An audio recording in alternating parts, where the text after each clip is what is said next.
Jalen Jacoby is presented by Guinness.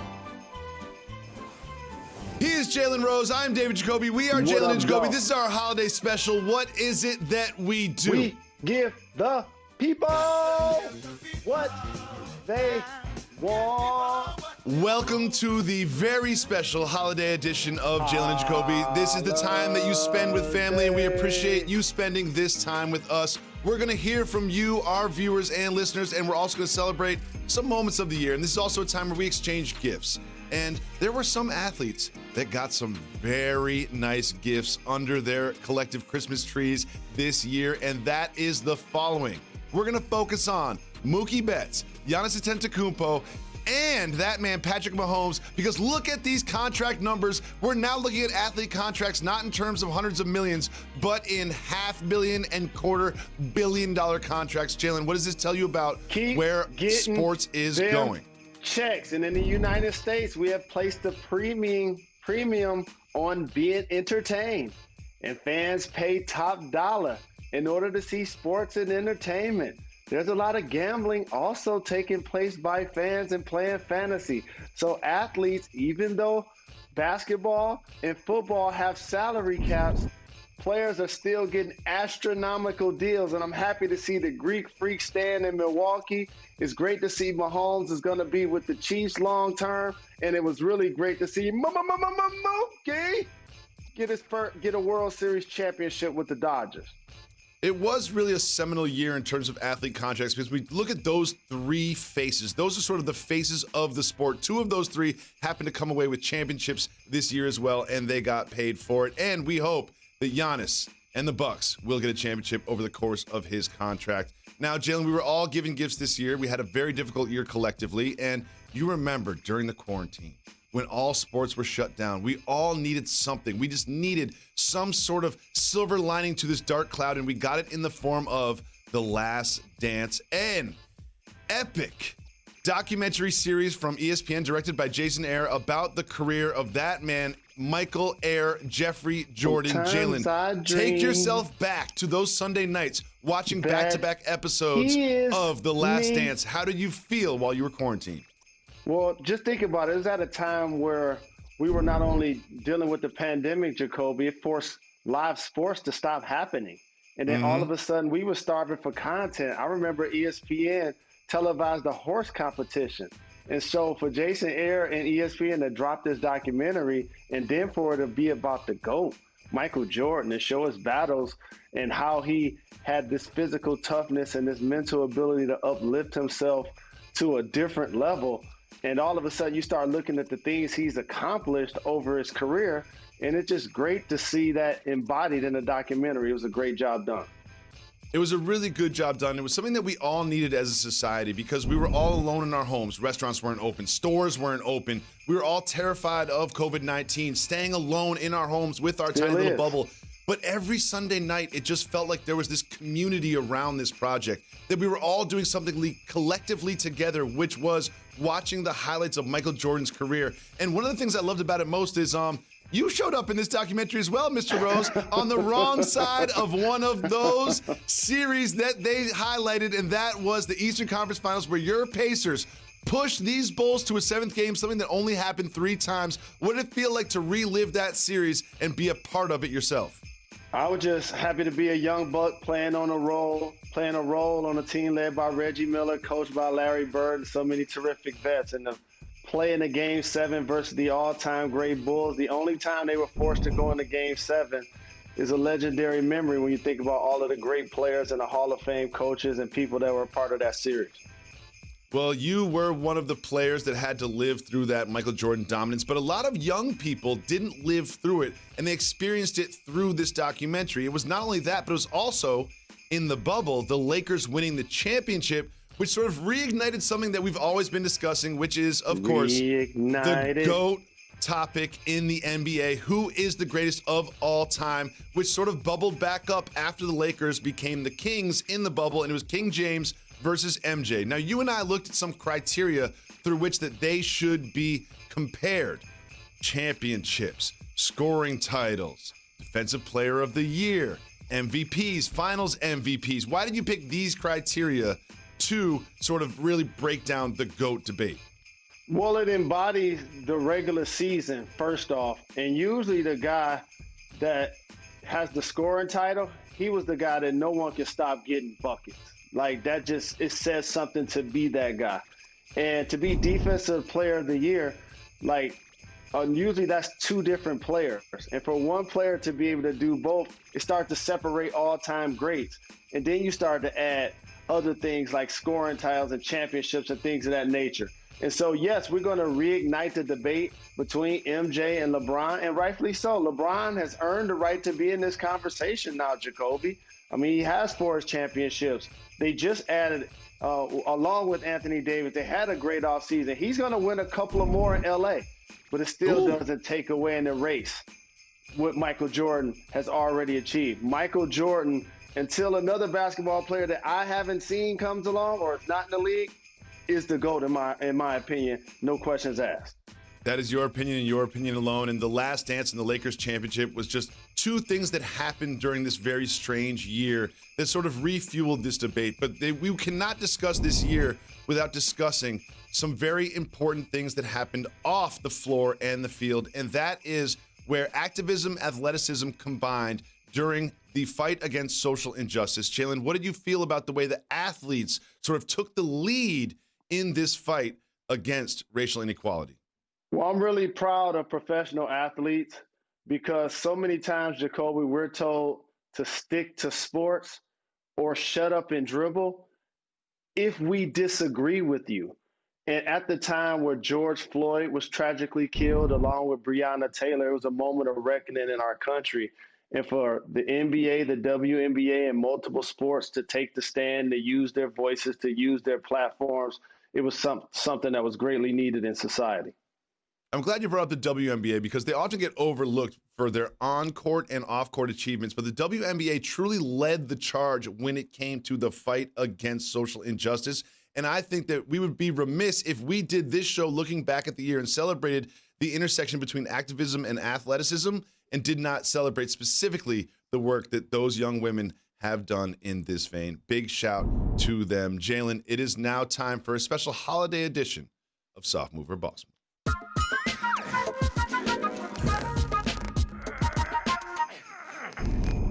Jalen, we always say we give the people what they want, and part of that is listening to the people. So for this special holiday edition, we asked you, the viewers and the listeners, to give us some questions that were holiday themed. And here's the first one that we got from Instagram, and it is the following, and I love it. They asked the question, soft move or boss move? Combining one big present for my girlfriend's birthday and Christmas since they're close to each other. Jalen, you have a January birthday as well. Can you combine a birthday and Christmas present for your girlfriend? That's a soft move. It's a cheap move. And it's a move that is going to keep you in the boyfriend zone. Never get you engaged. Definitely never get you married. Will not establish a family with a guy like you. Are you serious right now? There are 2 different days. You give 2 different gifts. You give 2 different acknowledgments. Never try to act like they're the same. Never, ever do that. Even if their birthday is on Christmas, you still have to do separate gifting. Moving on to our second question, Soft Move or Boss Move Holiday Edition. We got this one from Instagram. You can always follow Jalen and Jacoby at Instagram. And it is as follows. Soft move or boss move? To put cheaper liquor in more expensive bottle for the homies. We're going to watch hoops all day on Christmas, and I can't have them drinking all my good stuff. What do you think about Terrence putting the cheap booze in the expensive bottle for the homies? Soft move or boss move? Big Sean said this. It's a lot of people in your circle, but not necessarily in your corner. So let me get this right. You calling them homies, but then you don't want them to enjoy your expensive liquor. So you're willing to take the time to put cheap liquor in a bottle in front and hide it like it's expensive liquor? Dog, this might be the softest thing I heard of all time. Soft move. But watching basketball all day on Christmas and NBA Countdown, boss move. Moving on to our final holiday soft move or boss move, and it is this one. Now, this one is interesting, Jalen, because we all sort of find ourselves in this situation. Soft move or boss move, having 2 separate gatherings because of family members are beefing. Now, number 1, let's be very careful this year when it comes to family gatherings because of the pandemic. but Jalen having two separate small COVID-friendly social distancing gatherings because two family members can't get along. Soft mover, boss move. Well, this is smart, and families do this for different reasons as well. Sometimes you don't want the larger group of the family to get together because it's easier to feed a small group. And so I think this is intelligent to do what you got to do in order to keep harmony. I like this move. That is a boss move. Thank you so much for your questions on Instagram. We really appreciate you so much. Thank you for joining us on this holiday edition. We will continue. Make sure you stay tuned. We have much more for you right after this. Welcome back to Jalen and Jacoby, presented by Guinness. Special holiday edition of Jalen and Jacoby coming to you live from Pier 17 in the South Street Seaport and brought to you by Chase. Welcome back to the holiday edition of Jalen and Jacoby. And there was no gift that Jalen got this year than this soundbite from Mike Tyson. Let's listen to him talk about us. But also, Tip and Mike and Tip. I like that because I see Jalen Rose has his little guy with him, Jalen and Jacob. Right, so Jacoby and Jalen. So I'll be the little guy. Tip and Mike, Tip and Tyson. Jalen Rose has his little guy with him, Jalen and Jacob. The best boxer I've ever seen in my entire life, the most entertaining fighter I've ever seen in my life, called me the little guy next to Jalen Rose. I guess this is a humbling holiday because I see how the world sees me now. I see how the world sees me as the little guy next to Jalen. Those are two of my favorite people. Jacoby, we went in the podcast game for 10 years, dog. Before it was Spotify, before it was Apple. We was doing this on YouTube and Periscope. We the OGs, dog. So shout to Mike Tyson, even knows your name, even knows about our show. And now look at how the podcast game has exploded. Shout to the pop father, Bill Simmons. We can do it for another 10 years, and people will still consider me the little guy next to Jalen Rose. Well, food is a big part of coming together for the holidays, and we know one basketball player who left the bubble. Food's very important to him, too, and that, of course, is Lou Williams. Jalen, remind everybody on this holiday edition of the show, the saga of Lemon Pepper Lou. So, it's not what you do, it's when you do it. And if you ever been to Magic City, you will understand. Those wings are to die for. I'm telling you, I have firsthand experience. I'm jealous that my name isn't on the menu. I get it. But during COVID-19 and a pandemic, when you leave for a family emergency, you can't now expose yourself to that environment to where now you have to come back in quarantine where you're missing practices, it's throwing off the team flow. And that's one of the things about the Clippers. They never really settled into the bubble, Jacoby. And I think that's ultimately why they got bounced by the Denver Nuggets, who were playing better basketball. Lou Will got in trouble for eating wings at a gentleman's club in Atlanta. Little do people know, Jalen and Jacoby first met at a gentleman's club in Atlanta. Moving on, before we get fired, is something else that the world gave us during this very difficult time during the pandemic. There were no sports, but there was this. The versus battles. Jalen, you care more about the versus battles than you do about NBA matchups. Like, you care more about the versus battle matchups than NBA playoff matchups. Celebrate this new competition that we had in our lives in the culture. Dog, I saw my aunties, Gladys and Patty. I saw my uncles, Snoop and DMX. I saw my brothers, Rekindle and Jeezy and Gucci. And then also, I got a chance to see my Bay Area brothers, Too Short and E40, Put It Down. Shout out to my brothers Timbaland and Swiss Beats, who came up with the concept. This was like The Last Dance, or like D-Nice DJing. These were things that we needed during this pandemic to help bring us all together. Yes, thank you so much for that, everyone involved with the versus battles. And Jalen, one thing that seems to happen more and more every year is there's just more and more Jalens in our life. But this one is my favorite. We're going to call it Jalen of the Week, but it's truly the Jalen of the Year.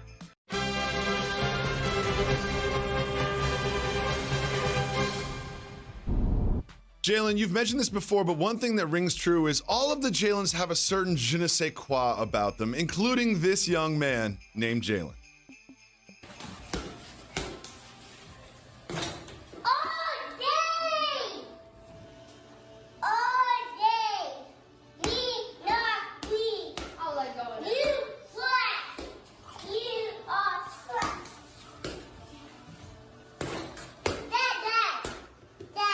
What?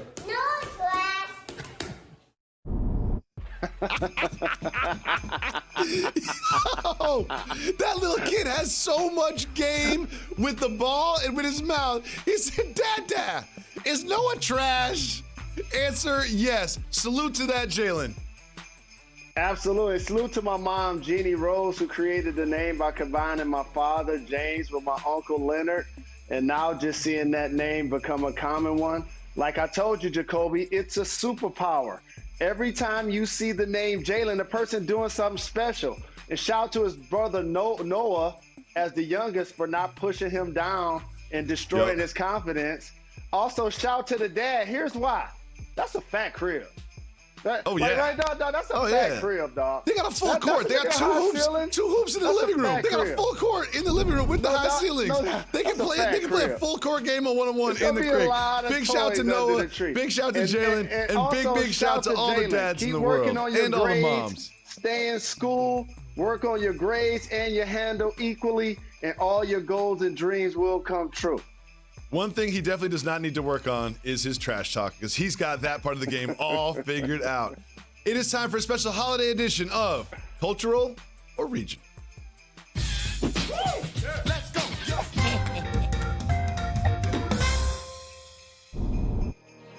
This one comes from one of our viewers, and it's an interesting question I can't wait to hear your answer to, and it is as follows. Actually wrapping gifts. Giving a gift unwrapped without a gift receipt, cultural or regional? Hey, dog, this is cultural for sure. And the reason why, respectfully, it may take time to hustle up on the actual gift. There are a lot of you out there that after Thanksgiving and you want to do your Black Friday shopping and your Cyber Monday and you put down your credit card and you order everything and you feel like you're good. Or things happen in December, you see a sale, you go grab it when you get off work, you're good. But then there's those parents.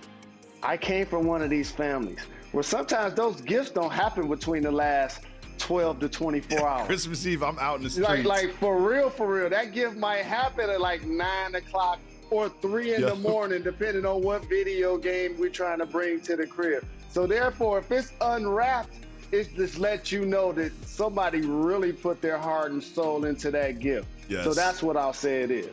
My wife and I have established that Santa doesn't wrap gifts. Take that to He don't mean have the time. whatever you would like. He don't have the Spoiler time. alert. Moving on to our second and final cultural regional question from you, our viewers, is this: gumbo, is it cultural or regional? Well, it's got to be regional, right? Like, I love broth and I love soup. It ain't nothing like It's gumbo regional. with extra meat, especially, or seafood gumbo. But this is definitely regional. And New Orleans has to come to mind anytime you're talking about gumbo. Love gumbo, love the holidays. Make sure you stay tuned. We have more for you on this special holiday edition of Jalen and Jacoby. Welcome back to a special holiday edition of Jalen and Jacoby. Jalen, one thing that has been consistent throughout 2020 is how bad Detroit sports have been, which led to this question from one of our viewers. They sent this in on Instagram, and they said the following: what is an appropriate time to start drinking when my family mentions Detroit sports on Christmas? Just to show you how bad Detroit sports have been, the Tigers have the worst winning percentage. The Lions have the 26th in the league. The Red Wings worst. The Pistons are just absolute trash. And we haven't even mentioned Michigan football. Jalen, what time is it appropriate to start drinking when people mention Detroit sports? I'm still ride or die, loyal to my soil. And soon as you have eggs or your favorite breakfast meat, that's when it's time to have your first beverage if you're 21. Bloody Mary, mimosa, and as the day progresses, you switch it up and get stronger. You know the deal. Well, let's hope that Detroit sports teams turn around next year, because it cannot be worse than it was this year. Holiday is about gathering together with friends and family and loved one, and we just want to take a second to acknowledge those that took time out of their difficult 2020 to join us here on this show. Jalen, what do you have to say about the guests that we've had here on Jalen and Jacoby? We're so very fortunate, because for those that have been with us since day one, we started as a podcast 10 years ago. And then we were a late night television show. We were on ESPN2. And in 2020, we got on ESPN. And we pride ourselves on giving the people what they want. And we're really grateful to all of the people that took their time to join our program this year. Absolutely. It's been so much fun having all these people on the show. And another thing I wanted to ask you, Jalen, is as we turn our attention toward 2021, what is your New Year resolution for next year? I'm rocking one of them. You see, I kind of changed up the hair. I'm going to do this in 2021. I like it. Like it. But for society, I just hope that we get to a place where we don't have to wear masks and we're not physically distancing. I don't think that's going to change in 2021, but that's my resolution.